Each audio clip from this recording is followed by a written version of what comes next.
I'm not sure if it's me or not, but our NFL draft prospects getting bigger and stronger. I'm watching the scouting combine, and you have this Mississippi State edge rusher, Montez Sweat. He ran 4.41 in the 40. He's 6'6", 260 pounds. And that's a record for defensive ends. That's faster than most Pro Bowl wideouts. And then you got the wide receiver from Ole Miss. You've probably seen some of his Instagram pictures. DK Metcalf. He's 6'3", 228. Reportedly has body fat of less than 2%, which I didn't know was possible. I thought you would be dead. He bench pressed 225 pounds 27 times, and he ran a 4.3, 340. Then you got Alabama defensive tackle Quinnen Williams. He ran a 4.8. And you're saying, all right, 4.8. He's 300 pounds, and he ran a 4.840. But you have to be careful with these numbers because it feels like every year we got a couple of these workout wonders, and you go, oh, my God, this guy can't miss. John Ross, the Bengals drafted him. Remember him? Number 9 overall. He set the record for 40-yard dash at the combine. I think he was a 4.2 guy.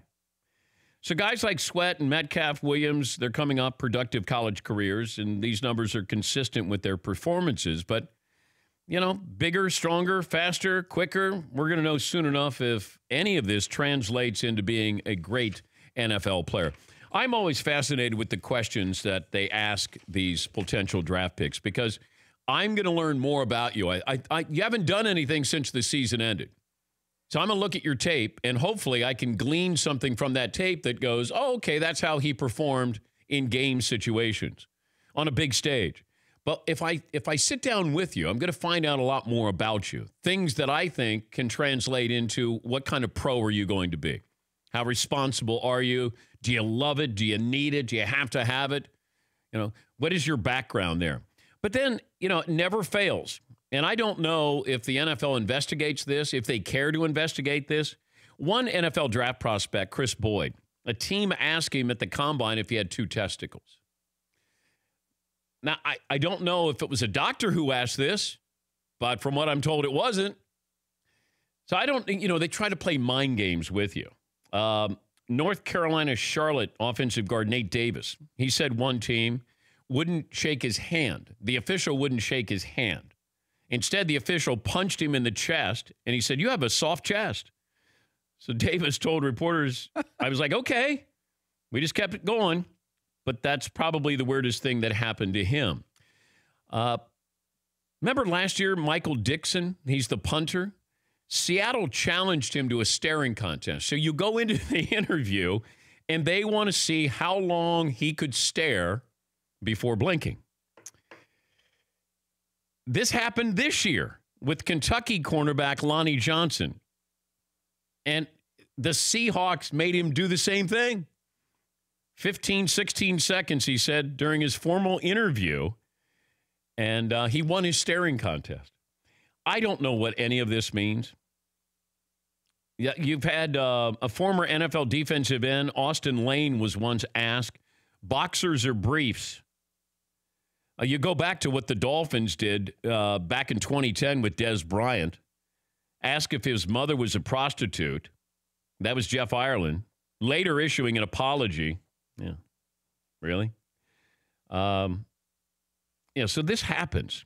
And you had one candidate, one potential draft pick, the Florida Gators edge rusher. I'm not sure if it's Ja'Kai Polite.